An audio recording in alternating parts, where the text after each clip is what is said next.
Y tengo Sí, unas preguntas un tanto difíciles ya para empezar. Pero va, no tenemos que contestarlas, así que vamos a ver. Empezamos diciéndolas, las preguntamos, las dejamos ahí que fraguen, ¿no? Como que las rumiamos, ¿no? Como dicen las vacas, como hacen las vacas con sí, el pasto. Y después las correcto. intentamos solucionar, si es que se puede hacer, Ok, que es ok. difícil. Entonces, por cierto, voy a cubrir hoy básicamente desde la teología de la historia, de la esperanza, política y teología y experiencia, especialmente Schillebeck. Ajá, Más allá, no, y os digo por qué, pero lo digo después.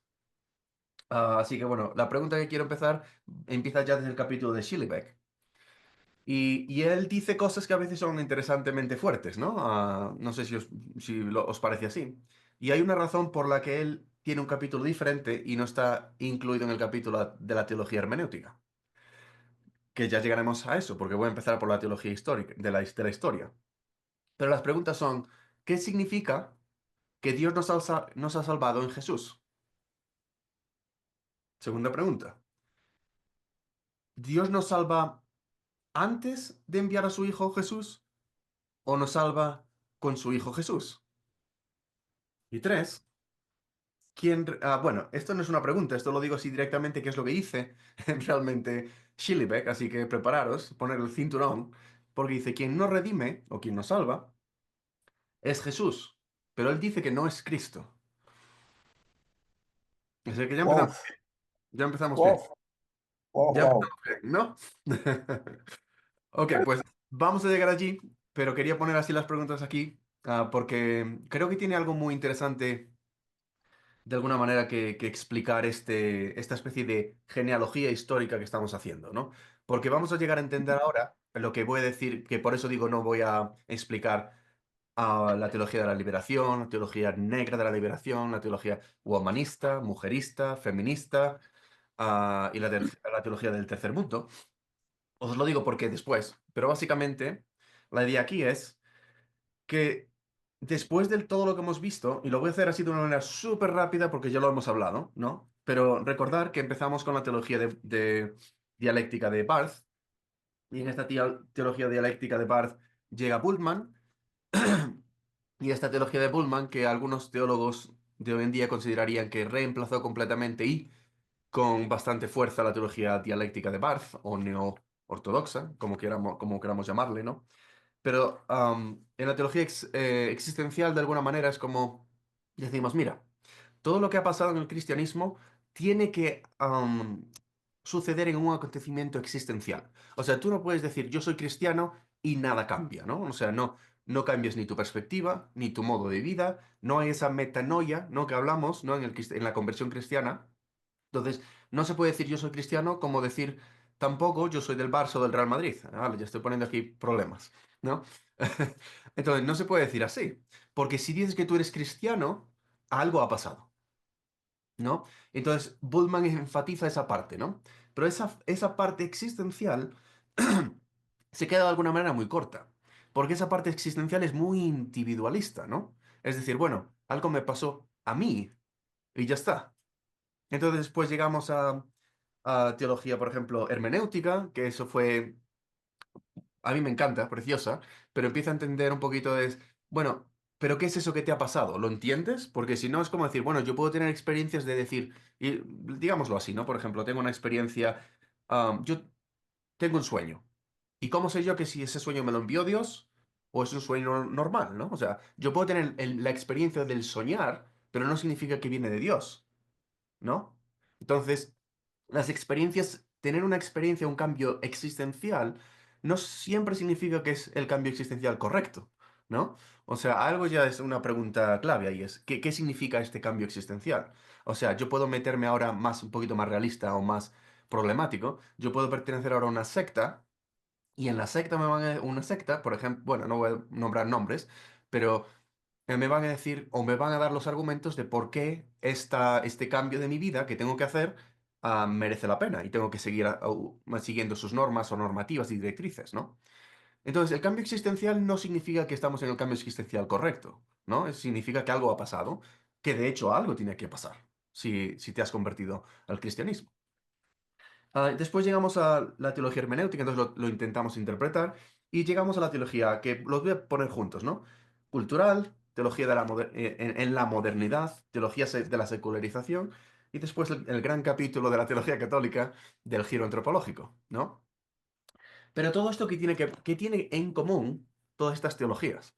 Pues lo que tiene en común es que, de alguna manera, hemos hecho o dado por entendido el cristianismo, hasta que hemos llegado a tener el problema donde se pueden explicar cosas que la teología explicaba como la madre de todas las ciencias. Antes explicaba la teología, ¿no? Que el origen de toda la creación es Dios. Dios crea todo. Entonces, el mundo, el cosmos, no es algo preexistente, como en otras culturas y otras religiones piensan. Es algo que Dios ha creado, ¿no? Al menos eso es lo que dice la teología.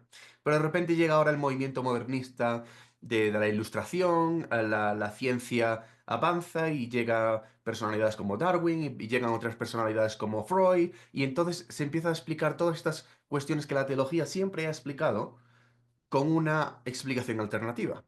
Y en todo esto lo que está pasando realmente es decir, ¿y qué pasa si lo que yo pensaba no es lo que hay que pensar o no es lo correcto?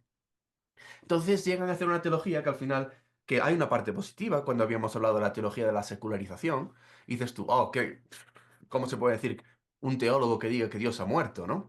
Y dices tú, bueno, hay una parte negativa y algunos lo han dicho de una mala manera, y hay una parte positiva, y la parte positiva sería que están desmitologizando el mito o el nuevo mito de la imagen de Dios. En otras palabras, ese concepto que tenemos de Dios también puede ser idolatría. Y en algún caso, y lo veremos hoy, pues casi que sí. Porque te lo pongo, bueno, lo digo ahora breve, pero lo retomo después, ¿no? La filosofía del teísmo, ¿no? Que eso creo que todo el mundo, todos los cristianos lo sostienen, ¿no? Ah, crea ciertos problemas que nos van a poner entre la espada y la pared. Y el problema más grande que tenemos con el teísmo siempre ha sido la realidad del mal. Por ejemplo, y lo expando un poquito más después, pero por ejemplo, poner estos tres axiomas o al menos proposiciones, ¿no? Digamos que Dios es bueno. Todos los cristianos dirían sí. Digamos que Dios todo lo puede o es omnipotente. Todos los cristianos dirían que sí. Digamos que existe la maldad en el mundo. Pues ya tenemos un problema. Porque o Dios no hace nada porque es malo, o Dios no puede hacerlo porque no es todopoderoso, o Dios, a lo que me refiero es no puede parar la maldad porque no es realmente todopoderoso, o la maldad no existe, o últimamente Dios, la creación de Dios, el hecho de que Dios haya creado algo, ya es el primer acto del pecado original, pero de Dios. Claro, entonces el problema aquí, ¿no? El problema es realmente un problema estúpido. Honestamente, es tan estúpido como el problema que argumentaban con Albert Einstein cuando decían, bueno, si Dios es tan poderoso, ¿puede él crear una roca tan grande que él tampoco pueda levantar, ¿no? Y dices tú, estos argumentos son malos filosóficamente por muchas razones, pero en específicamente el que acabo de decir del teísmo es malo por las consecuencias de estos proposiciones. Estas proposiciones conllevan algo que se llama en la filosofía oraciones o proposiciones ontoteológicas. ¿Ahora qué? No voy a expandirme mucho más en esto, porque lo voy a hablar un poquito más adelante en esta clase hoy. Entonces, lo que simplemente quiero decir para introducir esto de la teología de la historia es, algo está pasando que estamos reconociendo que si Jesús ha venido a la historia y tiene un efecto histórico, algo ha pasado que tenemos que poner atención. Entonces, lancémonos a la teología de la historia. ¿Qué es eso de la teología de la historia? Pues principalmente el que otros lo han pensado también, pero principalmente la persona que ha liderado este movimiento es Oscar Cullmann. Y también parcialmente lo que sería el círculo de Heidelberg, que incluye Moltmann, Schoenberg y un favorito mío, que es difícil es un biblista, se llama Gerhard Bonrad, o como lo dicen en en la traducción, Gerhard de la Rueda, que es como se dice su apellido en alemán. Am, Ahora, este círculo de Heidelberg y este movimiento de la historia, ¿qué es? Bueno, de acuerdo a Kuhlman, él dice, ¿cuál es el núcleo o el elemento central del mensaje cristiano? Y siempre que nos preguntamos cuál es el núcleo de algo, no sé, pero es que siempre hay uno nuevo, siempre hay algo más que decir que no era el que había dicho otro antes, ¿no? Uno va a decir Jesús, otro es el Cristo, otro es Dios, otro es no sé qué. Bueno, pues con este caso, en este autor, él piensa que es la historia de la salvación. Ese es el núcleo para él. Ahora, ¿qué quiere decir eso? De que el núcleo del mensaje cristiano es la historia de la salvación. Ah, pues básicamente, de alguna manera lo que es la historia de la salvación, o la razón que él piensa eso, es que dice, lo que ha pasado con la venida o el advenimiento de Dios en Jesús es un advenimiento escatológico.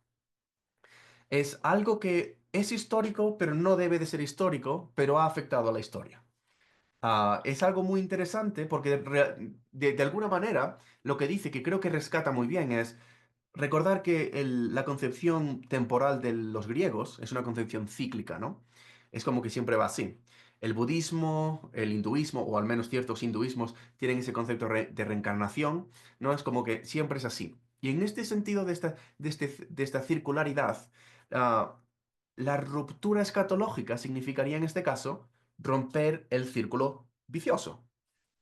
Pero si tú rompes el círculo vicioso de la historia, en un círculo, ¿qué es lo que tienes? Una línea, ¿no? De alguna manera así gráfica, ¿no? O sea, tú cortas el círculo y lo que tienes es una línea. Quizás es así un poquito movida, pero es una línea, ya no es un círculo, ¿no? Ahora, el problema es que el mensaje de Dios y el mensaje cristiano se ha planteado en una cultura que no tenía ese concepto de la historia. La historia para el concepto judío específicamente era rectilíneo, de acuerdo a Kuhlman. Entonces, cuando se habla de la escatología, lo que Kuhlman observa es que dice, algo ha pasado en este punto dado, llamémoslo el punto álgido de la historia de la salvación, que es Jesús viene y cumple su propósito, ¿no? Entonces, a partir de este punto, todo el futuro que ya ha de venir ya no es ni siquiera importante, porque ya es un futuro basado en el pasado. Pero no es un futuro basado en el pasado porque un pasado tiene que existir, sino es que el futuro ya no está localizado. Si pensamos en una línea así, el futuro no está localizado aquí, al final, sino que está localizado arriba. Lo que él cambia, y por eso utilicé esa geometría, ¿no? Del círculo a la línea y ahora a la especie de perpendicularidad de estas líneas. Entonces él piensa que todo el futuro y todo el pasado queda realmente reinterpretado en ese punto álgido de la historia. Entonces, hasta aquí vamos bien, ¿no? Ok. Entonces, bueno, ¿qué significa la escatología en este caso para Kuhlman? Pues para Kuhlman, la escatología ya no es eliminada, que podría ser algo muy... ah, podría ser una especie de... una observación implícita de lo que leamos, ¿no? Pero es más bien destronada, ¿no? Es lo que utiliza. Y la destrona porque es ese futuro histórico ya es como que da igual, porque aunque vayamos hacia adelante en esta rectilínea, lo que importa es la línea que va hacia Dios, la extensión que va hacia Dios, ¿no? Entonces, el cumplimiento escatológico, de acuerdo a él, ya ha empezado. Y estas son cuestiones que otra vez, porque esto no es una clase de escatología, no podemos meternos a mirar cuestiones del mileniarismo, el quiliasmo y estas cosas, no, a nada de eso, ¿no? Pero en este caso, la escatología con Kuhlman ya empieza desde el momento, el punto central de la historia, con Jesús. Ah, pero si esto es así, hay una pregunta que tenemos que preguntarnos. Y es... Bueno, estamos viendo que hay un progreso histórico, secular, no cristiano, ¿no? Hay progresos tecnológicos, tecnocráticos, económicos, filosóficos, lo que tú quieras, ¿no? Hay un progreso histórico humano. Pero esa progresión humana va a alcanzar, esa es una pregunta, ¿va a alcanzar el reino de Dios?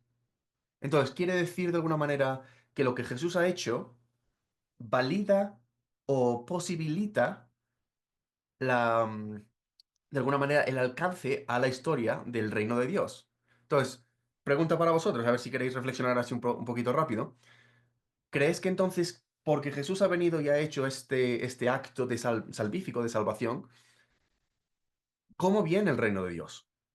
¿Viene el reino de Dios a través de la historia? ¿El reino de Dios es algo que nunca se va a alcanzar? ¿El reino de Dios viene de arriba? ¿Nosotros vamos desde abajo hacia arriba o hacia adelante? ¿Dónde encajamos el reino de Dios dentro de lo que ha pasado con Jesús?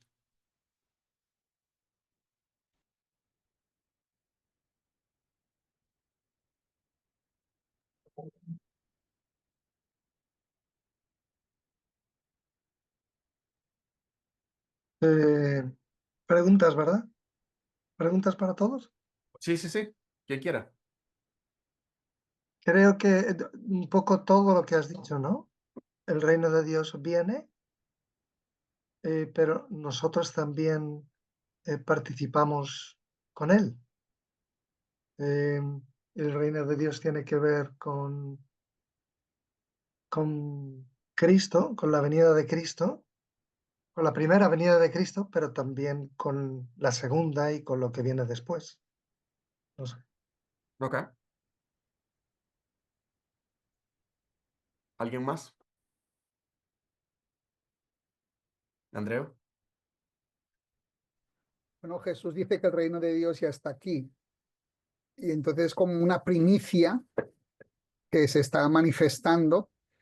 La creación gime por la manifestación de los hijos de Dios, como un parto esto, ¿no? Pero que Mm. hay un punto A y un punto B donde llega a su catarsis. Para seguir preguntando, ¿es el punto B que dices histórico o está fuera de la historia? Yo creo que es Apocalipsis, es como la segunda venida, es la escatología, ¿no? Y con eso, perdón que te pregunto nada más, ¿escatología histórica o ahistórica? Lo que yo creo personalmente es que es histórica, pero no, el Ok, autor no te sé. ok, está bien. Nuno. Boa tarde a todos. Um, Vou ao encontro do que disse o colega anterior, usando aquela distinção que, pelo menos no livro do Ghibellini, aparece entre o momento decisivo e o dia da vitória. O momento decisivo está em Cristo, esse ponto alto sobre o qual toda a história deve ser interpretada, para trás e para a frente, mas o dia da vitória é alguma coisa que ainda está adiante, não é? E do que me recordo das minhas leituras, assim, um bocadinho na diagonal, porque o tempo não era muito, fiquei com a ideia que é o dia da vitória é um momento histórico. Fiquei com essa ideia. Fiquei com essa Ok, ideia. Mas posso estar enganado, tenho que ler outra vez, se calhar. ok, vamos a tratar eso ahora justo después de Samuel. A questão é se estamos a falar em Kuhlmann ou se estamos a falar na teologia pentecostal. Ah, sí, Porque são se calhar duas coisas distintas, sí. apesar de se tocarem, mas em Kuhlmann está muito presente o já, mas ainda não. Com certeza que ele caminha na história, começou em Cristo, o reino já chegou porque o rei chegou. O reino é o rei está presente, o reino está entre nós. Mas basta olhar para o mundo para perceber que ele ainda não está plenamente estabelecido. Agora, a grande questão é que, para alguns destes teólogos, esse reino vai ser estabelecido pela mudança social, política, histórica que a própria Igreja vai trazer. Numa perspectiva pentecostal, não será exatamente assim. O reino só será estabelecido pela intervenção do rei. Mira, fíjate, una pregunta que estaba pensando hacer después, pero la hago ahora, es, ¿os acordáis que empezaba con la pregunta de quién decís vosotros que Jesús es, ¿no? O sea, ¿quién es Jesús? Bueno, de alguna manera también hay una pregunta ahora con el tema que vamos a tratar de la praxis, y es, ¿quién decís que hace esta praxis? ¿Dios o tú? Y esta pregunta, por ejemplo, va también a esa ilustración que hicimos de ¿quién da de comer a esos 5.000 o 7.000 en la Biblia? No, ¿quién da de comer? ¿Es el milagro? ¿Es Dios que hace el milagro? ¿O es el hombre que comparte? ¿Os acordáis que había hablado de eso también? Entonces, sí, Samuel, ¿querías decir algo? Ia dizer que são os dois. Sí, claro. Y es que fíjate que ahora la cuestión que estamos abriendo con el tema de la teología de la historia es que ese ya, pero todavía no, no significa ya, pero todavía no temporal históricamente. Significa ya histórico, pero todavía no es escatológico. Y esa distinción es porque el cumplimiento de la historia es cuando la historia ya no exista. Digámoslo vamos a hacer un ejemplo. Digamos que si tú me dices, oh, llegará un momento que no hay más tiempo. Y dices tú, bueno, tiempo, si lo pensamos en estos conceptos, no física cuántica y cosas que se nos van del campo humano, no, pero si pensamos en conceptos básicos, bueno, ¿qué es el tiempo? El tiempo es la sucesión, ¿no? En el que contamos o medimos con segundos, minutos, horas, ¿no? Y dices tú, ¿qué viene después del primer segundo? El 2. ¿Y qué viene después del primer minuto? El 2. ¿Y qué viene después? Entonces dices, no tiene sentido hablar de que habrá un momento donde el tiempo se va a acabar. No, no, o sea, ¿qué significa eso? Y es que de alguna manera la parte escatológica del cumplimiento del tiempo no se trata de que no habrá más tiempo.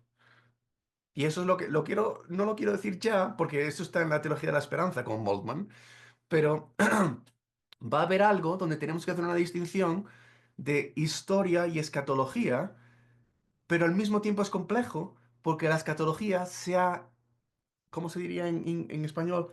Embedido, no, embedido no suena bien. Bueno, entrado en una historia humana. ¿Y cómo es que entra la temporalidad o la escatología dentro de la historia? Os doy paso ahora, José María, un segundo. Pues Pues es precisamente porque cuando se habla de historia, del todavía no y de la consumación y todo eso, es que lo que se está revelando es, y lo que específicamente lo que pasa con Jesús, es que Dios ahora forma parte de la historia humana. Entonces la historia humana ya no es historia humana, sino es la historia de Dios. Y después por eso algunos historiadores, no tan teólogos, sino ya más historiadores, hablan de historia sagrada e historia secular. Y hacen esa distinción porque va a haber algo interesante que observar aquí. Pero antes de seguir, José María. sí, no, estoy tratando de entender, porque hasta ahora no había reflexionado en eso. Pero la pregunta que has hecho es ¿escatología histórica o ahistórica? Y después dices, el ya es histórico, sin embargo, el todavía no es escatológico. Entonces mi pregunta es, ¿escatológico es ahistórico? Pues vamos allá. O sea, cuando hablamos de escatología histórica o IA histórica, es problemático por dos razones. Una, es difícil, pero la segunda y más importante es que tenemos ya conceptos de escatología, de estudios escatológicos, ¿no? Donde se ve un mileniarismo histórico, un mileniarismo ahistórico, y hablamos de estas cuestiones. Lo que me refiero aquí no es tanto en ese sentido, no estoy hablando tanto en el sentido fundamental de escatología, sino en el sentido de lo que ha pasado en el ya, ¿no? Histórico del ser humano, pero no la consumación que sí pasó en el ya de Jesús, pero no en el ya mío. A ver si lo explico, ¿ok? A ver si es que no sé si quiero decirlo ahora o esperar con la teología de Moltmann. Am, bueno, a ver, hacemos esto. Digo una cosa más y ya nos vamos a la teología de la esperanza de Moltmann, porque es que se encaja perfectamente aquí, ¿no? Y no me voy a meter mucho más en el tema de Pannenberg, porque básicamente lo que llegan a hacer es simplemente... Disculpar con la voz, un segundo.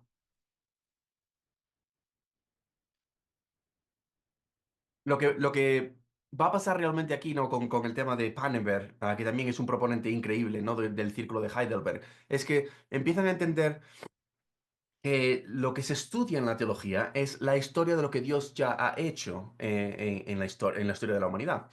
Entonces dicen, ¿qué es la revelación de Dios? Bueno, la revelación de Dios es aquello que no es teología natural.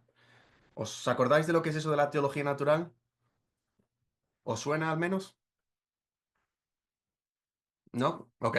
Entonces, ¿qué es eso de la revelación de Dios? Es aquello que, en otras palabras, no puedes llegar a conocer si Dios no te lo ha dicho, ¿no? ¿Y cómo Dios te lo dice? Bueno, pues Dios te lo dice a través de acontecimientos específicos. De acuerdo a Pannenberg es un poquito más abierto. De acuerdo a Kultmann es en ciertos momentos que se pueden llamar eso del Kairos enfrente al Cronos, ¿no? El Kairos, el tiempo.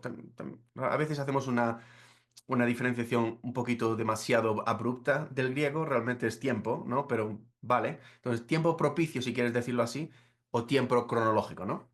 Y el tiempo propicio de Dios es cuando dices como que Dios se revela en estos momentos. Por ejemplo, ¿no? Digamos, hay un momento clave, ¿dónde? Con Adán y Eva. Hay otro momento clave, ¿dónde? Con Noé, ¿no? Y seguimos así, Abraham y Isaac y todo. Hay ciertos momentos bíblicos, pero sería incorrecto pensar que Dios está hablando constantemente, no, no sabes, sí, en cualquier circunstancia, ¿no? Es como cuando vemos una película y pensamos que lo que ha pasado ahora no había, no había tiempo entre dos aspectos de la película, ¿no? O sea, hay algo en medio, ¿no?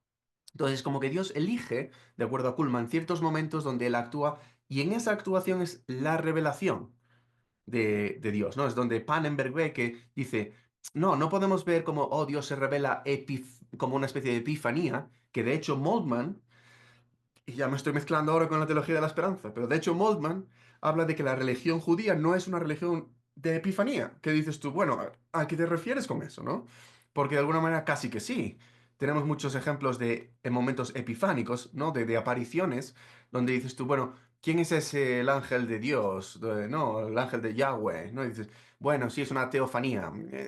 ¿Cómo lo llamas eso en otras palabras, no? ¿No es una epifanía o incluso la zarza ardiente, ¿no? Eso es una epifanía de la teofanía de Dios, llamándolo así, ¿no? Entonces, ¿qué quieres decir, no? Y lo que está pasando aquí es que dice, bueno, es que cuando pasa algo, cuando Dios actúa en la historia, afecta a la historia de una manera universal. Y esto es extremadamente importante y por eso quería decir esto antes de moverme al tema de esa pregunta que hablábamos del reino de Dios y Moltmann, porque cuando Dios actúa en la historia del ser humano, lo que ha pasado tiene una repercusión completamente universal.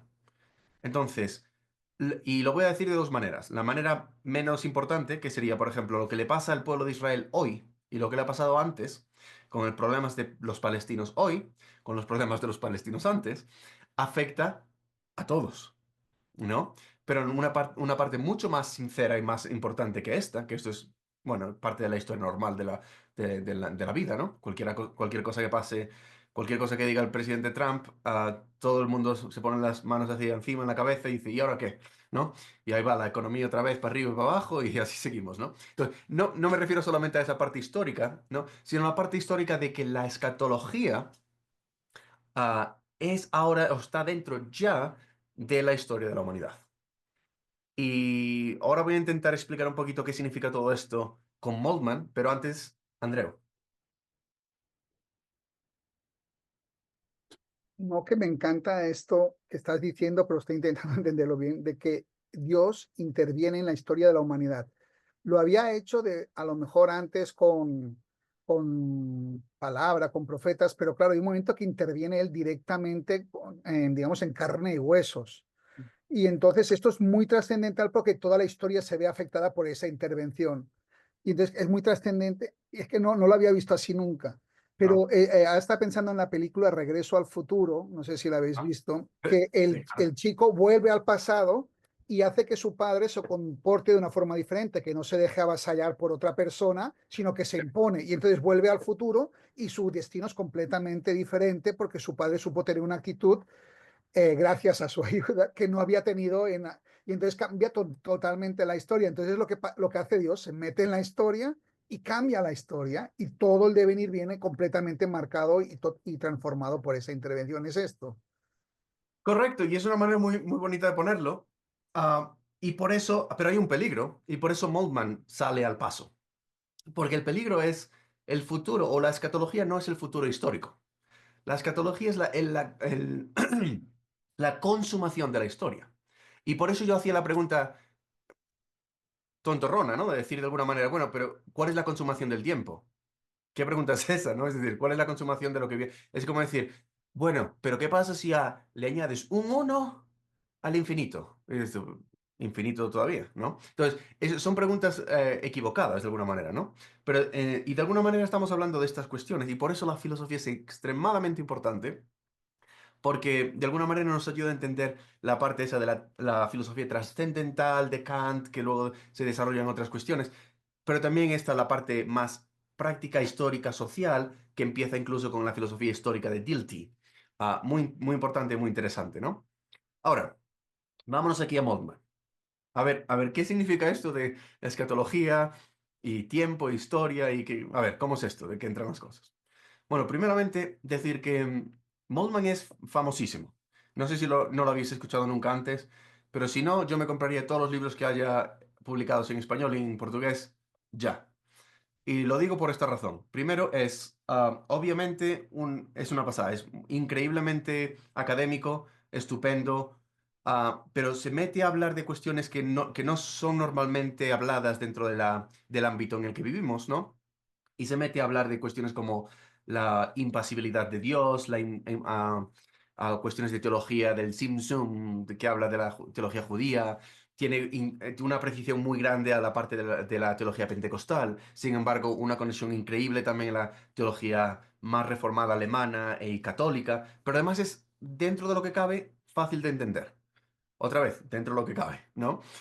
Y sobre todo hay dos libros, y uno que os recomendaría, pero ya, que a mí me transformó muchísimo, tuve un momento increíble cuando lo leí, y ese libro se llama El Dios crucificado. Y notar, no dice el Jesús crucificado, dice el Dios crucificado. Pero no voy a hablar mucho más de eso ahora. Llegamos a eso en un momento, ¿no? Pero él fue famoso por lo que le llaman la teología de la esperanza. Y esa teología de la esperanza es como una especie de conversación antes o después, después seguro, porque habla directamente con este filósofo marxista llamado Ernest Bloch, que, que escribió un libro que se llama El principio de la esperanza. Y todo esto tiene que haber como una esperanza histórica, ¿ok? Están hablando de eso, ¿no? Y este hombre llega a hablar de que el futuro de la historia es la metarreligión, que es, de alguna manera, en este sentido, utiliza esa palabra no meta de metafísica, sino meta como, bueno, que ya vamos más allá de la religión, ya no necesitamos la religión, o es una religión tan transformada que ya no es lo mismo, no necesitamos esos símbolos mitológicos o litúrgicos o tradicionales, sino es algo completamente diferente, y afecta en la emancipación económica e histórica, sobre todo histórica, del individuo. Entonces, cuando llegamos aquí, él escribe este libro, creo que fue en los 60 o por ahí, bueno, por ahí, pero fue desde luego después de qué. ¿Qué evento pasó en los 40 bueno, al final, al mediados de los 40? ¿Qué pasó en 1940? Me lo voy a decir más. 1945, ¿qué pasó? Final de de la Segunda Guerra Mundial. Y a alguien se le ocurre decir, voy a escribir una teología de la esperanza. A ver, no pasaron muchos años, y que sepáis, Moltmann, junto con otros tantos que hemos hablado ya, fueron prisioneros de guerra. Entonces, la primera pregunta, ¿no?, que uno puede decir es, ¿qué esperanza, a qué esperanza te estás hablando tú? O sea, ¿a qué te refieres con eso, no? Y para que sepáis ya en contexto, y por eso después del primer libro que lo hizo famoso, La Teología de la Esperanza, él escribe esa segunda parte, que es una serie de 3, pero no tienes por qué leerlos todos. Tienes segunda parte que es la teología, no, perdón, el Dios crucificado. Increíble, fenomenal, léelo si puedes, si no lo has leído ya. Ok, entonces vamos allá. Entonces, ¿qué es eso de la teología de la esperanza? Bueno, él dice eso, que la religión judía no es epifánica o no es una religión de epifanía, sino es una religión de qué? Y él llama la religión judía una religión de la promesa. Y por contraste, la religión cristiana sería la religión de la promesa escatológica. Entonces, la primera pregunta es, bueno, ¿qué es eso de la promesa? Y más allá, ¿qué es eso de una promesa escatológica? ¿No? Entonces, ¿qué hace, o de otra manera, qué hace que una promesa sea escatológica? ¿No? Ah, bueno, y voy a enseñar esto por aquellos de vosotros que no sois españoles, lo enseño, pero en España tenemos, ¿lo podéis ver, por cierto? A ver, que no os perdí, ¿no? Un Sí se segundo. ve. Ok, gracias. Entonces, esto es famoso, al menos por la bandera de España, ¿no? ¿Sabéis lo que son estas columnas? Sí, las columnas de Hércules, Muy bien, perfecto. que son el Y símbolo del dólar también. Las dos barras de Hércules están en el símbolo del dólar. Muy bien, muy bien. Me alegro que supieses eso, me alegro. Entonces, dentro de estas columnas de Hércules, ¿por qué están ahí? ¿Por qué supuestamente puso esto Hércules? ¿Lo sabéis? Que partió con un hacha y separó España de África. ¿Y qué dijo justamente? Porque estaba separando eso de África, perfecto, pero había también un inscrito. Bueno, vamos a leer esto. ¿Qué dice aquí? Plus. ¿Y qué dice aquí? Ultra, ¿no? Bueno, pues en el escrito de esas dos columnas de Hércules decía algo que decía non plus ultra, que básicamente decía, voy a parar de enseñar esto, ¿no? Pero que básicamente decía que no hay más allá, o sea, es como el Finisterre, ¿no? ¿Os acordáis? Bueno, hay una ciudad en Galicia llamada Finisterre, ¿no? Que viene del latín, que significa el fin de la tierra, ¿no? Y decían que es como, hey, atención, no hay más tierra más allá, ¿no? Y España, toda orgullosa, dice, pues ¿sabes qué? Pues sí que la hay, jaja. Y bueno, no lo dijeron así porque esto se hizo antes del descubrimiento de Colón, ¿no? Pero fue el sentimiento de decir, hay que ir más allá. Bueno, y es muy bonito porque precisamente ese de el más allá o ir más hacia al futuro, más allá, hacia adelante, es justamente lo que la escatología no es. Y quería poner eso de ahí porque la escatología, especialmente la escatología cristiana, no es el progreso humano, el progreso o el esfuerzo humano para alcanzar el reino de Dios. Pero está relacionado. Y eso es lo que quiero intentar.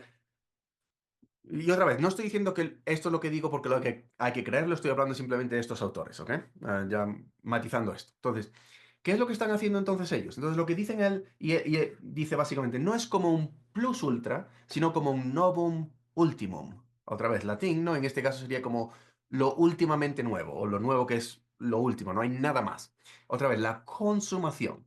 La consumación del tiempo no es tiempo. La consumación de la historia no es historia. Pero, ¿qué significa eso? Porque estamos hablando, ya es decir, bueno, pero es que yo soy, de hecho, como Heidegger diría, ¿no? Bueno, tú eres un ser, pero tienes que ser un ser en relación a qué, en ser en el mundo, estás tirado en el mundo y tú no puedes desvincularte de este mundo. No te puedes desvincular de la historia. De hecho, también Kant, ¿no? Habla de que hay esas categorías con las que, bueno, no quiero utilizar esa palabra, tiene también connotaciones, pero esas elementos de la trascendencia estética que él llama, que dice que no se puede pensar en nada sin ese concepto espacio-temporal. Da igual lo que tú quieras pensar, siempre tiene esa conceptualidad tiene un espacio o una localidad y tiene un momento en la historia, que no tiene que ser solamente un momento temporal en el sentido de ah, momento horario, si lo queremos decir así, sino también momento angular en el sentido de fenomenológico. Yo veo un árbol desde esta perspectiva y ya está. Y no puedo verlo desde la otra perspectiva al mismo tiempo, solo desde este ángulo. Y ese mismo ángulo, esa presencialidad, esa intencionalidad que va percibiendo ese árbol o ese objeto, es temporal también, ¿no? Entonces, todo esto para decir, bueno, ¿qué narices, en otras palabras, significa eso de la escatología en este caso? Bueno. Vamos allá. Entonces, antes de lanzarme eso, ¿qué hace a la promesa ser escatológica? Porque si vamos a hablar de la escatología, más bien hablemos también de la promesa escatológica. De acuerdo a Moltmann, lo que hace la promesa ser escatológica es la universalización de la promesa. Pero esto entramos en problemas también y no sé si queremos, no creo que tengamos mucho tiempo para tratar de esto, así que lo voy a poner como un paréntesis para quizás si tenemos tiempo lo hablamos. Pero esto entramos en cuestiones al final de un filósofo llamado Emmanuel Levinas. Tiene un libro que se titula Totalidad e Infinito. Y al final hay un problema serio cuando hablamos de cuestiones o objetos o conceptos totalizantes de algo. Por ejemplo, y otra vez, sin querer meterme mucho, ¿no? Cuando yo os pregunto, define el mal, ¿no? Pues uno me va a decir, bueno, pues el mal es cuando esto pasó, que no sé qué. Y uno va a decir, sí, sí, pero el mal también es esto. Entonces ya estamos ampliando, ¿no? Lo que es el mal. Pero otro va a decir, sí, pero si lo dices así, entonces excluyes esta otra cosa del mal. Entonces dices, bueno, entonces quito esto, ¿no? Y estamos como poniendo y quitando en las definiciones. El problema de eso es que no existe la posibilidad de hacer una totalización universal de un concepto. Y no lo voy a decir más porque sería más bien filosofía aquí, no, en ese sentido. Pero el problema de esto es que, ¿qué significa la totalización de la historia? Y eso es un problema para definirlo, y cómo lo lleva, ¿no? Va a hacer de esta manera. Dice, um, ok, dice, o sea, la dimensión de la promesa escatológica. Dice, la universalización de la promesa encuentra su eschatón en la promesa del dominio de Yahweh sobre todos los pueblos. Y aquí es cuando vamos un poquito a enlazarlo con la teología de la historia. Recordáis, decimos, si Dios se revela en la historia, quiere decir que esa verdad es universalmente accesible porque ha pasado en la historia no de unos arbitrariamente fuera del planeta Tierra, sino que pasa en la historia de la humanidad y todos son afectados por ella. Entonces, en esta cuestión, si el pueblo de Israel dice hay un único Dios, y ahí está, vamos a entrar en el tema del monoteísmo también brevemente, pero si hay un único Dios y dices que este Dios es el Dios de todas las cosas, no estás totalizando todas las culturas, todos los pueblos, toda la creación, toda la universalidad, el tiempo, el espacio, todo lo que tú quieras, el cosmos. No lo totalizas todo. En ese sentido, él ve que la promesa del Eschaton es que no estás diciendo Dios es el salvador del pueblo de Israel y se acabó. En el cristianismo tú no dices Dios solo salva a los elegidos del pueblo de Israel. Dios salva a todo. Y otra vez, paréntesis, no estoy hablando de salvación universal aquí. Ya podemos hablar de eso en otra ocasión también. Pero en el sentido es la disponibilidad de la salvación o la autoridad de Dios o la filosofía del teísmo es Dios es el Dios de todo lo que existe. No de unas cosas, no de un pueblo, no estamos en esas teomaquias, ¿no? Donde este Dios es más fuerte que el tuyo, vamos a hacer esta batalla a ver quién gana. No es Thor, no es Zeus o Zeus, no es nadie de estos, ¿no? No es como va la cosa. Pero esta promesa que es ahora universal, que es escatológica, entonces conlleva algo que él dice, que tal promesa es lo que crea la misión. Entonces, de alguna manera, esa cuestión que hablamos del reino de Dios, ¿no? Es decir, bueno, está en la historia, no está en la historia, ¿qué es todo eso? Lo que está pasando es que algo pasó que nosotros denominamos como escatológico en esta puntualidad de la historia, con el acontecimiento de Jesús. Y este acontecimiento de Jesús, fíjate cómo lo dice Moltmann, no dice que es una historia que pasó, que Dios se reveló en esta ocasión, dice que lo que pasó con Jesús es lo que convalida las promesas del pasado, de la historia de Israel. Y eso es muy interesante, porque entonces lo que pasa después es que dice, bueno, porque tengo esta promesa y esta convalidación, ¿qué es lo que tengo? La esperanza. La esperanza es diferente digamos, de ser positivo, ¿cómo se diría? Tener una actitud positiva, ¿no? Ser Decir, positivo, ser sí, de ser positivo. positivo, gracias. Entonces, es como decir, bueno, ser positivo tiene una actitud hermenéutica casi, ¿no? Es decir, bueno, yo veo la mitad del vaso está lleno, ¿no? Y otro, bueno, yo veo que está la mitad del vaso vacío. Esperanza es algo objetivo. Y por eso va a pasar a decir algo muy interesante, ¿no? Que ahora os digo de lo que pasa en la cruz, pero no es una orientación hermenéutica, es una, un objeto cognoscible, ¿no? De lo que va a pasar en el futuro. Y es diferente, por ejemplo, de decir, ah, es por ejemplo diferente de decir, yo anticipo a pasar este curso. Bueno, tú tienes el objeto de que vas a pasar el curso si has leído los libros, ¿no? O lo que sea, ¿no? Pero tú tienes la anticipación de no pasarlo si no has leído nada y no has venido a la clase, ¿no? Es diferente porque lo que ha pasado en el caso de Jesús, y por eso es tan escatológicamente radical, es que de alguna manera la historia, si queremos llamarlo así, entre comillas, la historia de Dios ya ocurrió en un momento que no ha ocurrido en la historia del hombre. Y ahora dices, ¿por qué es esto tan difícil de entender? ¿Por qué se habla de una consumación de la historia si no tiene sentido? Y es porque lo que está pasando ahora es que la historia, si lo piensas de esta manera rectilínea, es que la historia de la humanidad, lo que vamos a hacer es la vamos a comprimir hasta que desaparezca. Y lo único que queda es la historia de Dios. Y eso, de alguna manera, es la parte más molmaniana, ¿no? La parte incluso de la teología de la historia, donde dice, todo se relaciona a la historia, pero el punto de la historia no es ni el futuro ni el pasado. Es la compleción o el cumplimiento de lo que ya ha pasado en la historia de Dios, en este punto central rectilíneo de todos estos acontecimientos históricos. Pero esto no tiene sentido, a no ser que te cargues el monoteísmo. Ahora, no, a ver si lo explicamos. ¿A qué me refiero con que te cargues el monoteísmo? Bueno, no en un sentido estricto. Lo quería decir porque es más radical y siempre suena así más, ¿no? Sino en el sentido de que el monoteísmo tiene que ser, de acuerdo a Moltmann, monoteísmo trinitario. En otras palabras, Dios no puede morir en la historia de la humanidad. Y Dios no vive en la historia de los seres humanos. Sin embargo, ahora tenemos la historia de Dios en la humanidad. Y de lo que se trata es de decir, bueno, vamos a ver. Bueno, me hago esta pregunta así porque lo intento enlazar así, ¿no? O sea, pensar en esto. ¿Será que la iglesia es el querigma o la predicación que proclama el qué? Eso de la autorrevelación, que es uno de los principios de la escuela de Heidelberg. En la historia, lo voy a poner en el chat también para que lo leáis, convalidando la promesa de Dios que escatologiza la historia universal. A ver, lo copio y ahora lo hablamos.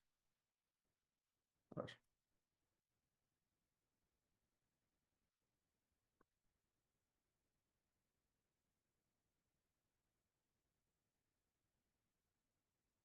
Ok, ya lo puse aquí en el...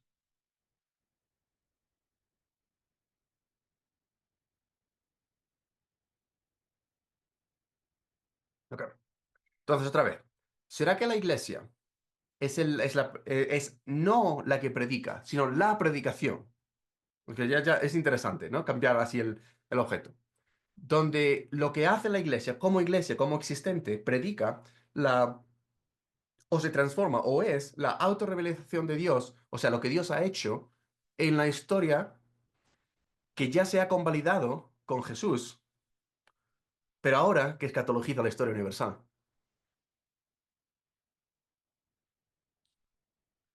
Dejo 2 minutos más y ahora seguimos.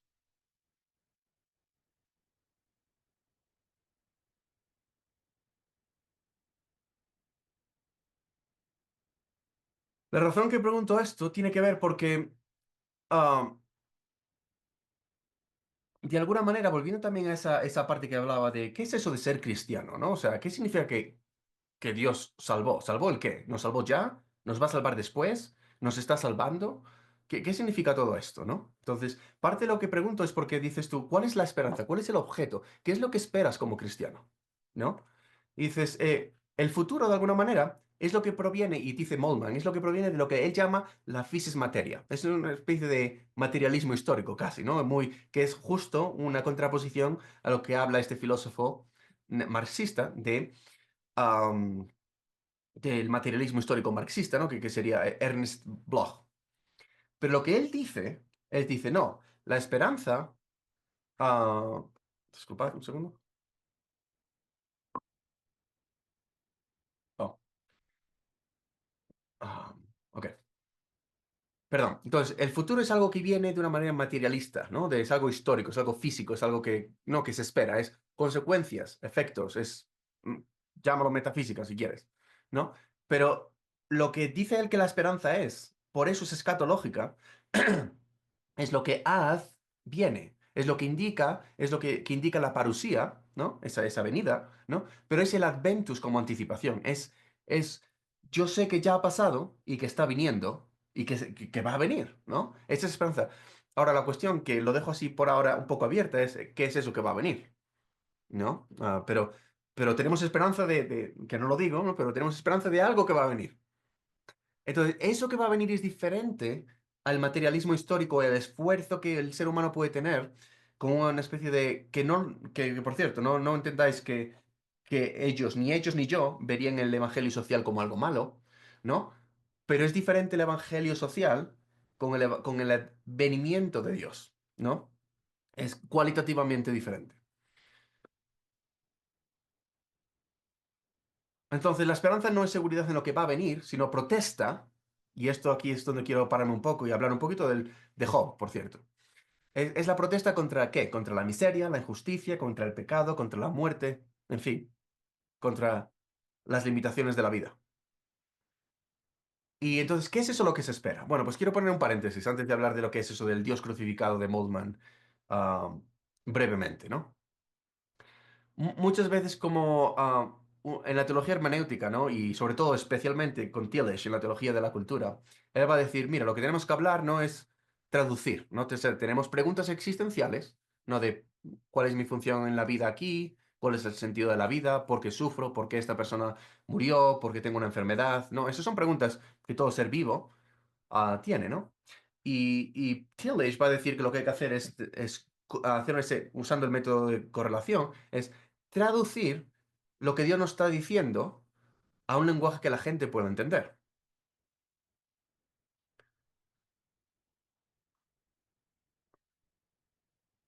Perdón, estoy leyendo el chat aquí. Gracias, Denis. Sí, interesante. Podemos hablar de eso brevemente también. Entonces, Oh, sí, perdón. Entonces, hay una experiencia universal que es esa experiencia del sufrimiento, de nuestras limitaciones, del ser, del quiero estar siempre feliz, pero no siempre puedo, ¿no? Y muchas veces lo que llegamos a hacer es algo muy interesante que dices tú. Cuando evangelizamos, ¿no? Normalmente hay esta clave que usamos, que es todos somos pecadores. Y sí, obviamente sí. Pero cuál es la interpretación? ¿Qué es eso del pecado? ¿No? Y si nos fijamos ahora y nos vamos a los evangelios, os propongo que lo leáis de una manera diferente. Al menos por un tiempo. Y este tiempo va a ser, ¿qué pasa si tú lees los evangelios como si tú eres el fariseo? O como si tú eres esta persona que básicamente todos los milagros incluso, ¿no? Es interesante que alguno que se traduce en la Biblia, ¿no? Que a veces que dice que los milagros que Dios hace, perdón, que Jesús hace, ¿los hace para qué? Para la gloria de Dios. Y dices tú, bueno, ¿sabes cómo lo traducen en la Septuaginta? Pues utilizan una palabra que se puede llamar gloria, pero también significa justicia de Dios. Dice, ¿por qué hace Jesús milagros? Lo hace para la justicia de Dios.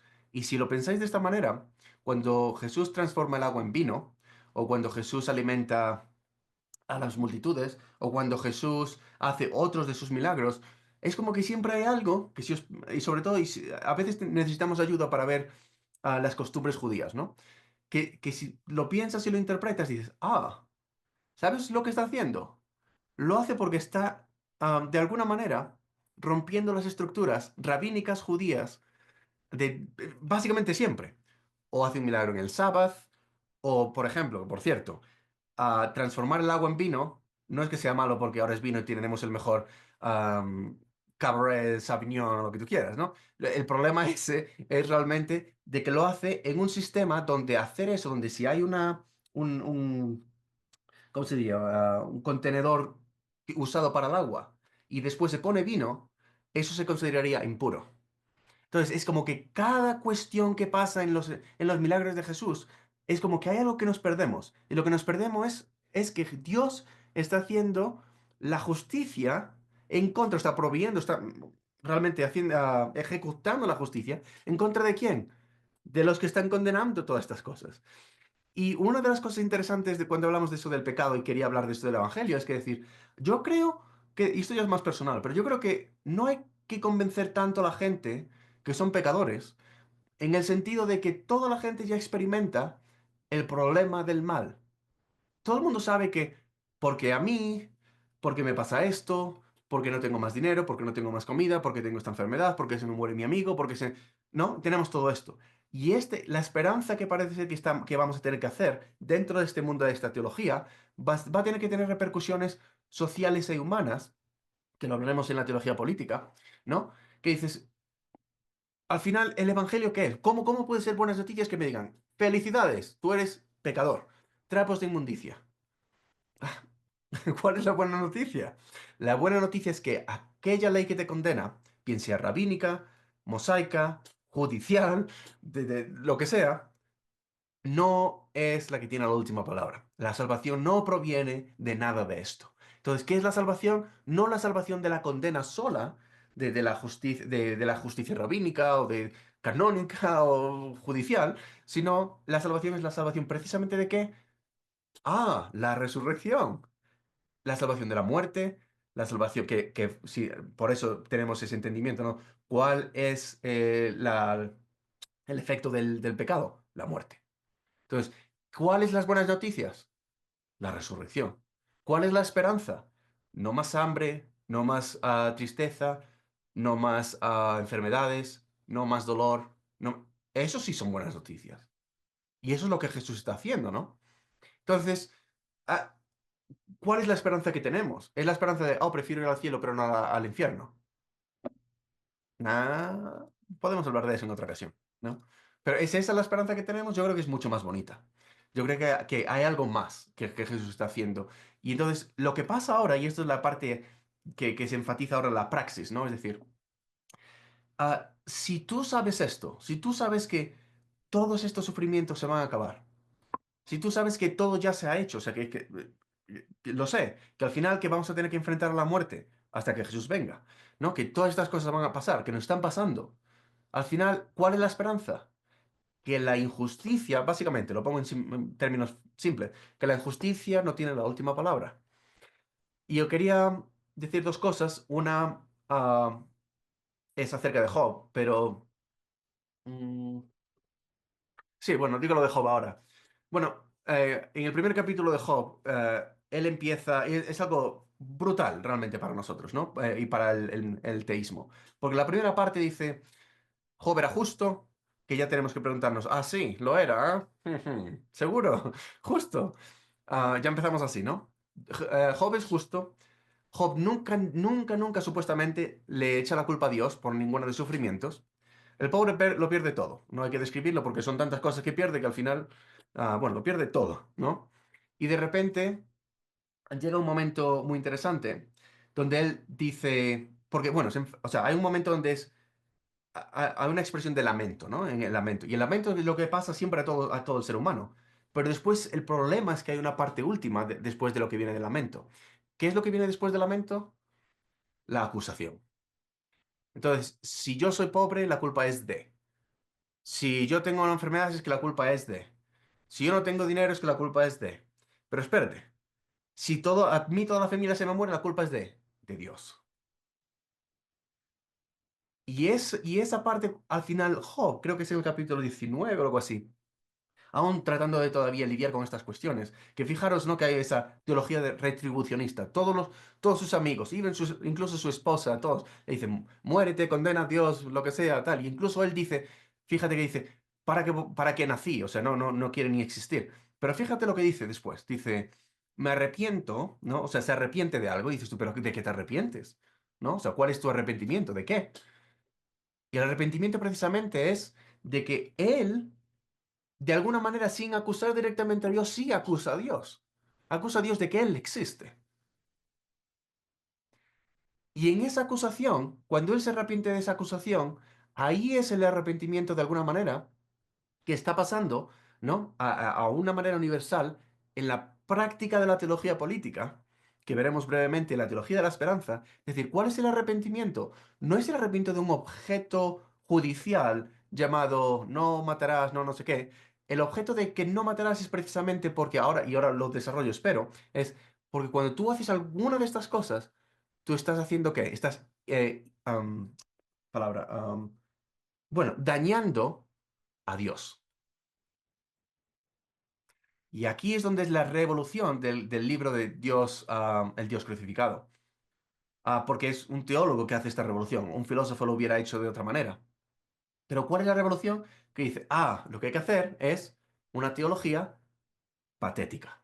Que lo que significa no es en el peor sentido de la palabra española, sino en el sentido del pathos de Dios. Dios siente.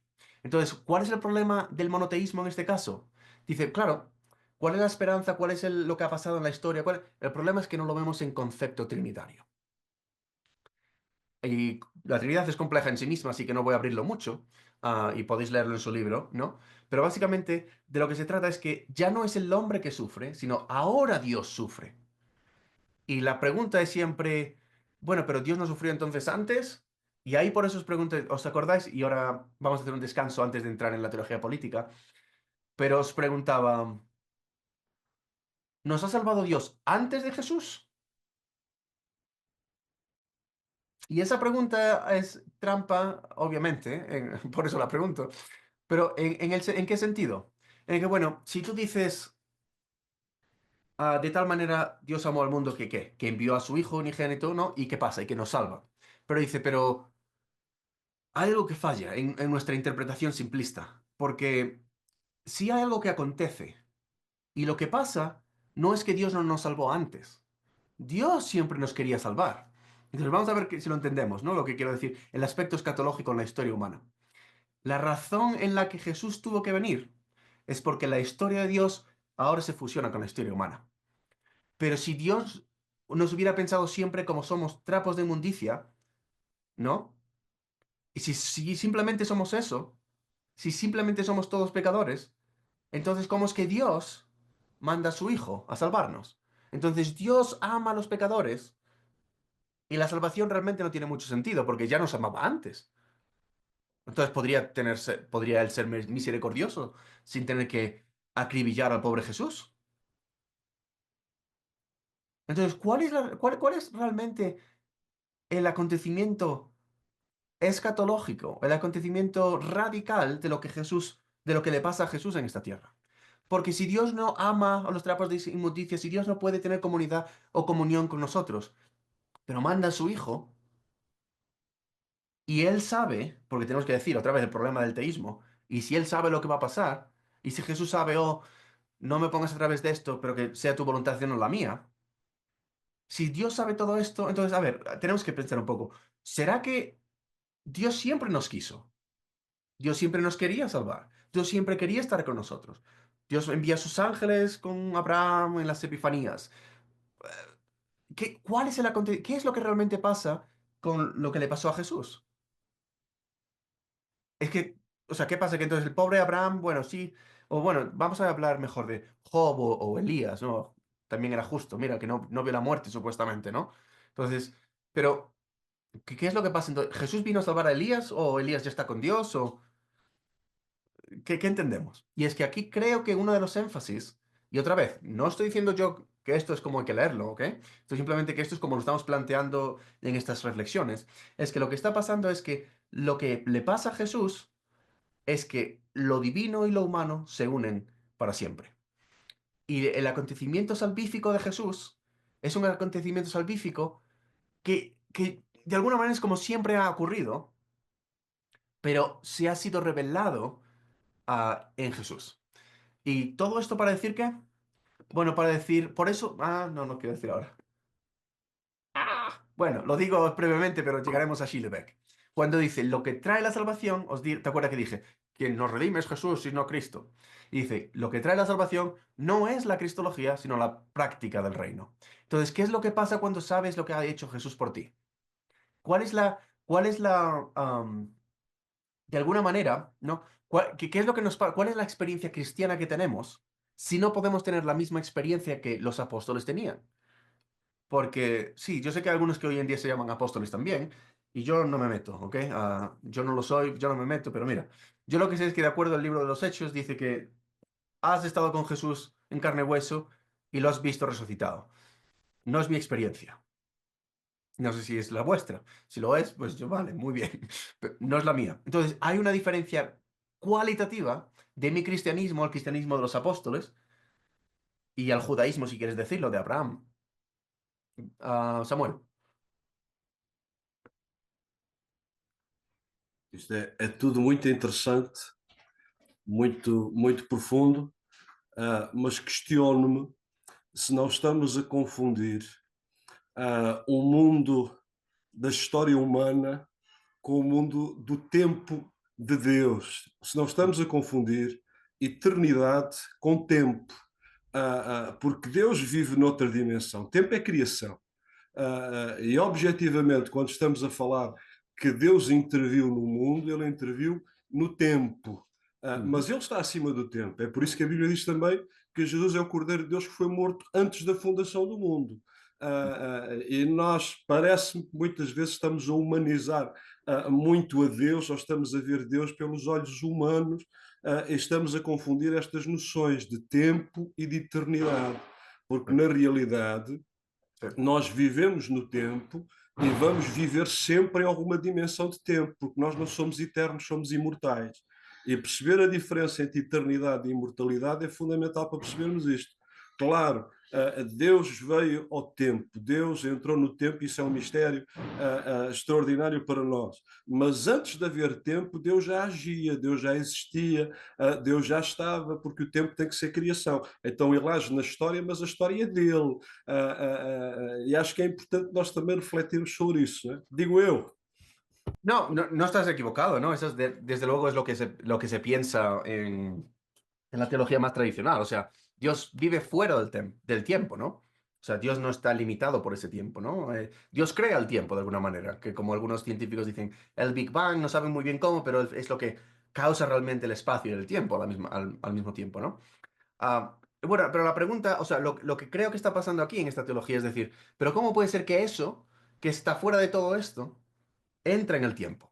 Y lo que están enfatizando no solamente el saber, porque realmente, y aquí es la pregunta filosófica, no teológica, ¿no? Pero es decir, sí, pero ¿cómo sabes que Dios está fuera del tiempo?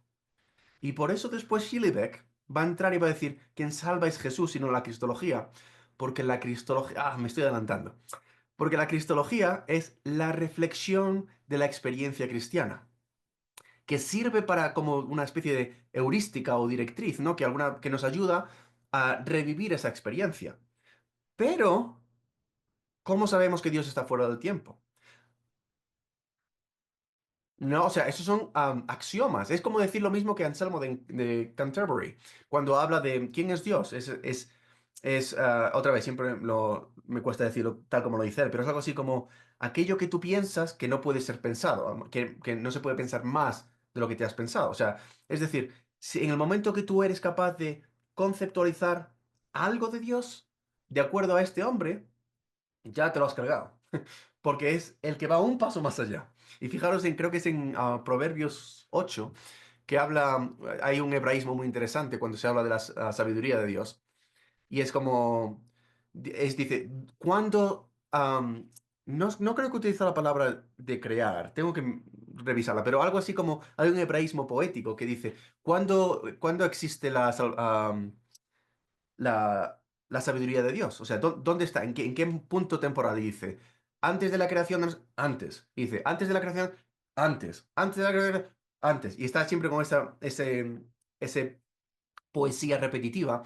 Y lo que quieren decir, de acuerdo a esos estudios hebraístas, dicen, lo que quiere decir es que la sabiduría de Dios existió siempre, por siempre, eternamente, y por eso algunos hablan, ¿será que este es el verbo divino, que es Jesús, que es la persona de la segunda persona de la Trinidad y todo eso, ¿no? Ah, pero el problema es esas proposiciones, ¿qué son? O sea, no nacen de nuestra experiencia. Es como decir, a ver, que alguien me explique qué es eso del infinito. Tenemos un concepto, pero yo no lo sé. Yo no, o sea, y aquí por eso va Moltmann y se va a justamente decir, cuidado con el monoteísmo y sobre todo cuidado con la inmutabilidad de Dios. Porque la inmutabilidad de Dios pensada en términos griegos no permiten a Dios sufrir con compasión. Pero eso es un concepto metafísico. Y entonces la pregunta que ellos abren, yo creo que no están simplemente diciendo lo que otros dijeron atrás está mal. Están simplemente diciendo, ¿qué pasa si hay esta otra parte, ¿no? ¿Qué pasa si Dios realmente sí puede sentir? Si puede realmente tener ese sufrimiento. Entonces, ¿dónde está Dios? ¿Fuera del tiempo? ¿Dentro del tiempo? Mira, a mí no me preguntes. No lo sé. No sé cómo funciona eso. Pero yo sí tengo una experiencia de Jesús, ¿no? Y esa experiencia de Jesús tenemos que comprenderla. Y de alguna manera, ah, no me quiero liar mucho más, que tenemos que tener un descanso, pero de alguna manera, el hecho de que algo haya pasado con Jesús y que yo lo entienda me sugiere que tenga esa promesa, lo que decía, hay una promesa y una misión, y esta es, os lo leo así porque lo dice ahí, ¿no? Dice, anticipación y resistencia están conectados con las figuras mesiánicas del sometimiento y de la representación. Las anticipaciones no se representan a sí mismas, sino que representan lo que debe venir y exigen compromiso y sometimiento al presente para que se abra el futuro del reino. Interesante el final, para que se abra el futuro del reino, no para que yo traiga, para que yo construya, para que yo desarrolle el futuro del reino, sino para que yo abra el futuro del reino. Pero es que hay algo que pasa, que es lo que va a llevar después a esto de los desarrollos de la teología de la liberación. Y es decir, oh, pero si tú entiendes el mensaje cristiano, si entiendes lo que Jesús ha hecho, no es que simplemente cambies de manera de ver las cosas, sino es que te cambia también la manera de hacer las cosas. Y ese cambio práctico es lo que algunos después se meterán con el problema de la escuela de Frankfurt, de qué viene antes, la teoría o la práctica, ¿no? Y así estamos con Horkheimer y tenemos a Adorno y otros tantos, ¿no? Que al final la cuestión es decir, sí, pero es que ¿sabes qué? Y después incluso, no me quiero avanzar mucho, pero Gustavo Gutiérrez llama a la teología como de segundo orden, ¿no? Porque dice, claro, la teología es la reflexión de lo que está pasando. Tú no haces teología para que algo pase. Tú haces algo y después reflexionas de lo que está pasando, ¿no? Y por eso dice Schillebeck lo mismo, es decir, quien salva es Jesús, el Cristo, y no lo dice en términos mesiánicos, lo que sea, claro que Jesús es el Cristo para él, ¿no? Pero lo dice, el Cristo dice, ¿por qué no salva? Porque el Cristo, como lo presentamos, es el Jesús recordado de acuerdo a las reflexiones de la Iglesia. Entonces, eso que él quiere llegar a hacer es decir, vamos a rescatar entonces la experiencia metadogmática, o sea, antes de todas estas dogmas, que por cierto, otro libro cristológico súper chulo, que me encantó leerlo. Ah, Se me olvidó ahora porque lo leí en inglés. No sé si era el Dios de Jesús. Bueno, de Walter Casper. Lo pongo en aquí. Pero él, lo que hace Walter Casper. Casper, ok. Pero, oh, perdón, no te escuché. ¿Lo escuchasteis vosotros? No sé si el audio no te funciona. ¿Lo puedes poner en el chat?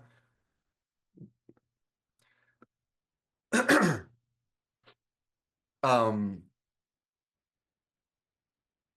bueno, ahora lo vemos en el chat y ya lo tenéis ahí, ¿no? Pero también, genial, perdón, un libro, Jesús, gracias. Un libro espectacular, muy bonito de cristología, pero lo que dice Schillebeck de acuerdo a este libro, dice, sí, pero es que es una reflexión dogmática, es parte de como la historia del dogma acerca de Jesús, ¿no? Dice, y en lo que él quiere llegar a decir, sí, pero vamos a acercarnos como si fuese posible, ¿no? Al Jesús histórico, que tengamos la oportunidad, no por los estudios, sino, pero que nos dé la oportunidad de verlo en presente y que tengamos esa revolución o ese acontecimiento pascual, de alguna manera decir, ahora yo sé quién eres tú. Tú eres el Cristo, el Hijo del Dios viviente. Entonces, todo esto es súper interesante, pero antes de lanzarnos a la teología política y a Schillebeck, vamos a tener no sé, unos 5 minutos, 10 minutos. ¿Está bien? Venga, nos vemos ahora. Ahora, para reconducir un poquito esto a la teología política, porque la teología política no es política en el sentido que lo entendemos, ¿no? Hay una diferenciación, ¿no? Y porque, bueno, hablemos de esto, ¿no? Ya porque no tenemos mucho tiempo, voy a pasarme por alto mucho de la teología política, pero ya lo habéis leído y reflexionado, entonces es más bien una clarificación, ¿no? Pero obviamente la teología política tiene algo que ver con la política, pero la teología política no es la política o la reflexión política, ¿no? La teología política no es política per se, porque tiene un criterio diferente. Y ese criterio diferente es lo que le llaman en la teología política la reserva escatológica. Ya volvemos otra vez con la escatología. Y creo que ya hasta el punto de ahora, ¿no? Hemos visto que están, y no quiero decirlo así porque, a ver, no soy un experto en todos los hombres que estamos hablando, ¿no? Pero suena como que están sustituyendo escatología por conceptos trascendentales de Dios, ¿no? Entonces, cuando hablamos de escatología, no es el fin de los tiempos, no, hablamos de Dios, ¿no? En ese sentido. Entonces, cuando ellos piensan en esa reserva escatológica, ¿a qué se refiere? Es el impacto que Dios tiene en la historia, y lo dicen de esta manera, ¿no? Son las promesas escatológicas donde la teología cristiana, vistas en referencia al presente histórico, son hechas presentes en la crítica dialéctica. Ahora, ¿qué es esto? ¿Qué significa esto? De alguna manera parte de lo mismo. O sea, es que estamos diciendo lo mismo de muchas maneras diferentes y desde muchos puntos diferentes. Este hombre, por cierto, Metz, Johann Baptist Metz, no Bach. Este hombre es el que se le reconoce como la teología política.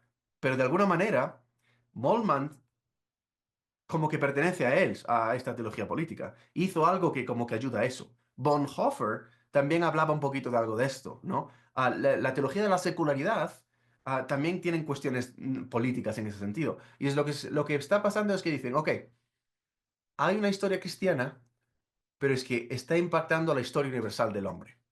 Y por eso una de las preguntas que se va a hacer, que de alguna manera incluso hoy por hoy se hace, cuando ahora tenemos un nuevo papa, y digo nuevo como si es mío, ¿no? Pero no lo es, pero es que se presenta como si lo fuera, ¿no? O sea, todas las noticias lo hablan de que él es el papa. En Estados Unidos, que son más protestantes que católicos, las noticias del papa están por todos lados, ¿no? Y dices tú, ¿qué está pasando? Es que hay una historia cristiana que compete a la historia natural humana, pero fijaros en esto, es que el ser humano, el secular, el ateo, el agnóstico, bueno, el ateo quizás no tanto, ni el satanista, ¿no? Pero la gran mayoría de la humanidad es como que tienen una esperanza que dependen de la iglesia que haga algo. Y por eso Adorno va a decir, la pregunta clave es decir, oh, pero ¿puede haber iglesia después de Auschwitz? ¿No? O sea, ¿cuál es la situación? Y por eso volvemos al tema de Moltmann, es decir, sí, pero no el Dios que hemos creído que era antes. Y no es porque el Dios que hemos creído que era antes era malo, sino es que nunca nos habíamos parado a reflexionar ante semejante situación con lo que pasó con la aniquilación de millones de judíos. Porque de alguna manera, pensarlo de esta manera, si no somos cristianos, y dices, oh, bueno, o Dios protege a los elegidos de Israel o Dios protege a los nuevos elegidos en el cristianismo. Pero es que parece que las guerras mundiales vinieron y se fueron, de cuestiones pasaron horribles y nadie hizo mucho. Entonces, ¿cuál es la relevancia del Vaticano hoy en día? ¿Cuál es la relevancia de las iglesias hoy en día? ¿Qué es lo que hace la iglesia? Y esto está encaminando y preparando, aunque tengo que decir que Gustavo Gutiérrez escribió algunas cuestiones políticas un pelín antes que la teología política de Metz, pero todavía se piensa que Metz es el padre de la teología política, más específicamente porque Gustavo Gutiérrez se enfoca más en eso de la praxis de la liberación, ¿no? Pero en esta reflexión más teórica de Metz, lo que estaba diciendo es, hay algo que estamos perdiendo en la cristianidad, ¿no? O sea, qué es lo que significa ser cristiano hoy? Y lo que pasa es que se deja algo que quizás en el mundo pentecostal no, pero se deja algo de lado aquí, porque en la reflexión dice, bueno, la reflexión él incluye al aspecto escatológico de Dios y de la obra de Dios y de la historia de la salvación. Pero después a la hora de actuar, o lo que le llaman la ortopraxis, ¿no? Es un poquito más mundana. Y yo creo que en un sentido está bien y en un sentido está mal. El sentido que es más de que está bien es, bueno, soy hombre, no me esperes que haga algo como Dios. Primeramente, ¿no? Yo no voy a traer el reino de Dios, yo no lo voy a crear, yo no lo voy a... Pero yo estoy dentro de, o de alguna manera, relacionado con el reino de Dios, ¿no? Lo que pasa que no, tenemos 10 minutos ya. Ja. Ok, ok, lo vamos a resumir esta parte rápido. Ok, el punto de la teología política es, hay una reserva escatológica, esa reserva escatológica son esas promesas escatológicas, ¿no? Que se hacen presentes en la historia de la humanidad.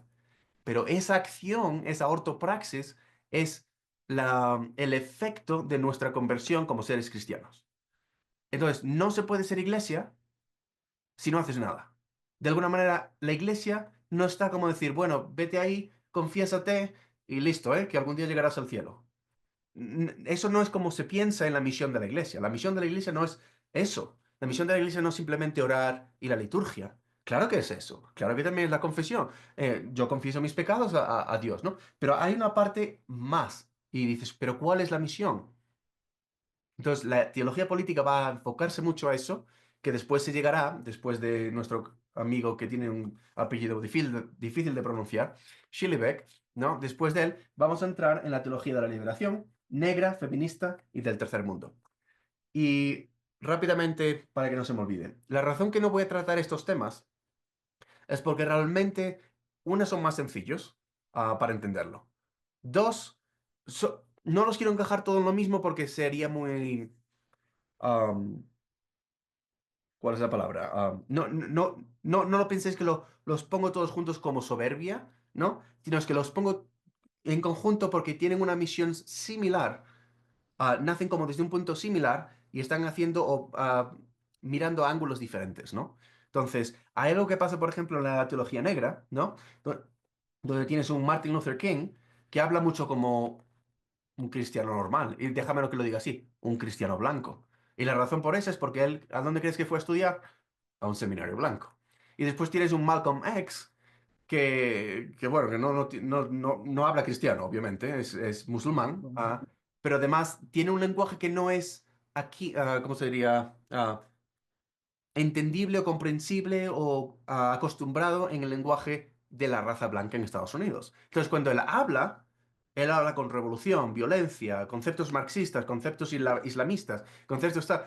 Y dices, ¿y esto qué es? Pero después llegamos otro que está quizás en medio, ¿no? Cone, y dice, hey, no es así, tampoco es así, porque Martin Luther King es muy blanco él, ¿no? Hay que ser el Cristo negro. Pero claro, cuando tú lees uno de sus libros, como um, Lynching Tree, ¿cómo se diría eso? La cruz y el Lynch, árbol linchamiento. el árbol donde se linchan a los negros. Perfecto, gracias. Linchamiento. Entonces, en ese sentido, ¿no? Dices tú, cuando tú lees su experiencia, dices, ¡jo! Claro, es que ¿qué es lo que está haciendo este hombre? Tiene una experiencia desde la narrativa de Jesús, donde al final dices, ¿cuál es la cruz de Cristo? Que dices tú, toma tu cruz y sígueme. ¿Qué es eso? Pues para este hombre es el árbol del linchamiento. La experiencia negra en Estados Unidos es macabra, desde luego, ¿no? Y dices tú, pero ¿y esto lo hacían quiénes? ¿Algunos cristianos? Y dices, ¿y cómo que se puede ser cristianos de alguna manera con esto, no? O sea, esto es extremadamente complejo. Pero por eso ellos van desde sus puntos de vista diferentes, la mujer sin voz y voto, ¿no? Ya por decir eso, o simplemente todo una especie de Dios que para ellas, y en algunos casos con muchas razones, un Dios que es más machista que Dios. Y dices, ¿es de verdad Dios así?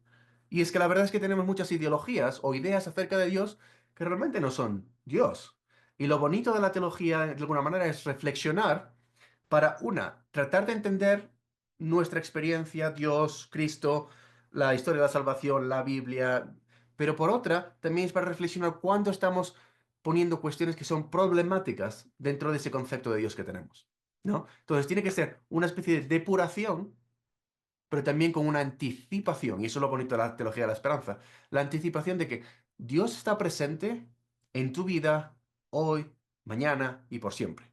Y esa misma presencialidad no es simplemente, oh, bueno, yo lo siento y ya está. Esa presencialidad tiene que quemarte en el sentido metafórico de la palabra para tener que hacer algo con tu vida, ¿no? Y no significa que todos tienen que ser evangelistas, profetas, misioneros, pastores, profesores, pero tiene que haber algo que pasa, que dices tú, esta persona es diferente, ¿no? Y eso es parte de ese evangelio con el que se trata de reflexionar en la teología, sobre todo también de la liberación. Cuando dices, cuando hay guerrillas matando a personas así, yo soy el pastor o el cura, y dices, ¿qué hago yo? No hago nada. Y después ves a unos con rifles y tal, y dicen, pues yo voy a defender y tal.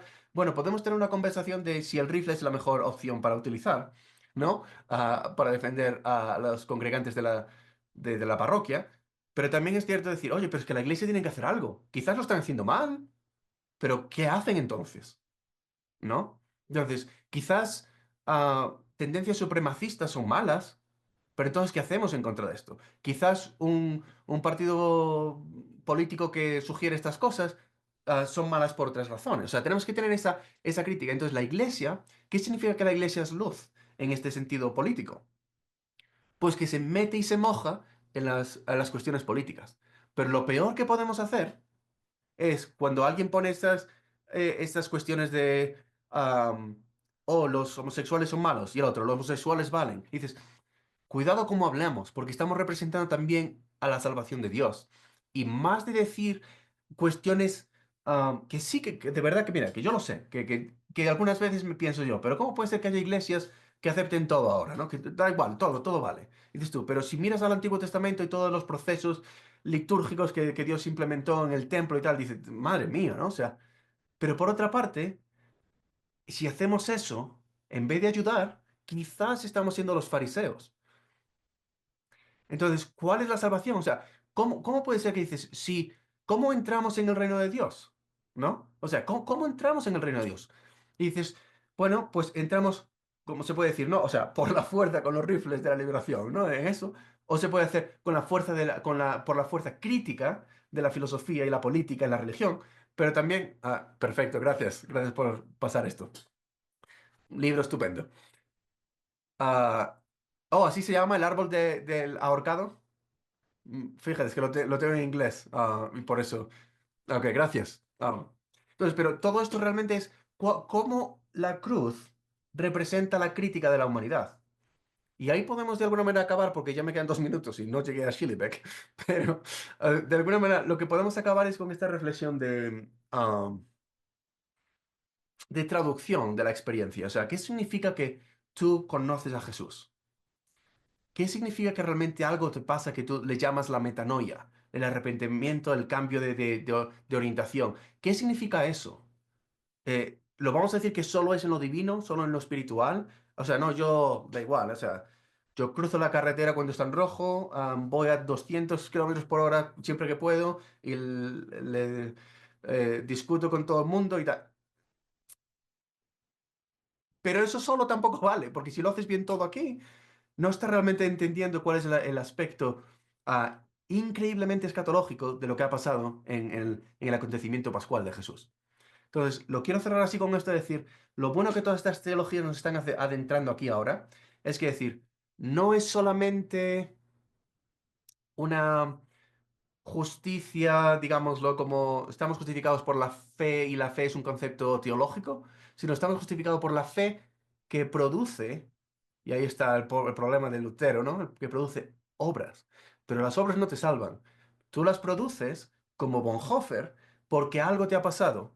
Y no es que las vayas a hacer siempre bien. Vas a hacer cosas malas, vas a meter la pata, no, pero es que lo estás intentando porque al final, cuando te involucras con alguien y te conectas con alguien, al final lo tienes que entender por cuanto a mí me lo has hecho, a él, ¿no? O sea, por cuanto a él se lo, perdón, por cuanto a él se lo has hecho, a Dios se lo has hecho. Entonces, esa divinización, y cuidado, no estoy diciendo que todos son dioses, pero esa divinización Ireneo de León tenía una recapitulación, si lo quieres pensar, ¿no? Recapitulación de todos con Dios es cómo la historia de Dios se incluye en la historia humana, o la historia humana se incluye en la historia de Dios. Porque al final es, si se lo haces a Él, se lo haces a Dios. Y al final dices, ¿quién es el malo de la película? Siempre somos nosotros. Siempre. No, da igual que yo defienda a los de la parroquia con un rifle, da igual el que me maten a los parroquianos, da igual el que yo diga, pero es que Dios es santo, así que no hagas esto. Da igual, el punto del evangelio que nos están presentando aquí es, hay que hacer algo, pero ese algo que hay que hacer es la solidaridad sin pretensión totalizante. La solidaridad, y el problema que tenemos con todo esto es que algunos van a llamar, oh, esto es puro humanismo. Y dices tú, sí, puro humanismo sí, pero el puro humanismo solo es divino. Y ahí es cuando dices, cuando lees los 10 mandamientos, no dices, no matarás porque Dios te lo dice. Es no matarás porque Dios no mata. No robarás porque Dios te lo dice. Es no robarás porque Dios no va a robar, porque Dios no roba. Entonces, toda esa legislación y todas estas cuestiones son siempre liberadoras, porque al final dices, ¿con qué carácter me acerco yo a Dios? Sino de arrepentimiento. ¿De arrepentimiento de qué? De la culpabilidad que siempre le apunto a Dios. Es tu culpa, tú no sanaste a esta persona, tú no cuidaste a esta persona, etcétera, etcétera, etcétera. Y al final, ese es el pecado original, que siempre culpamos a Dios. Siempre. Y no ha pasado solo una vez, sino que sigue pasando todos los días de nuestra vida.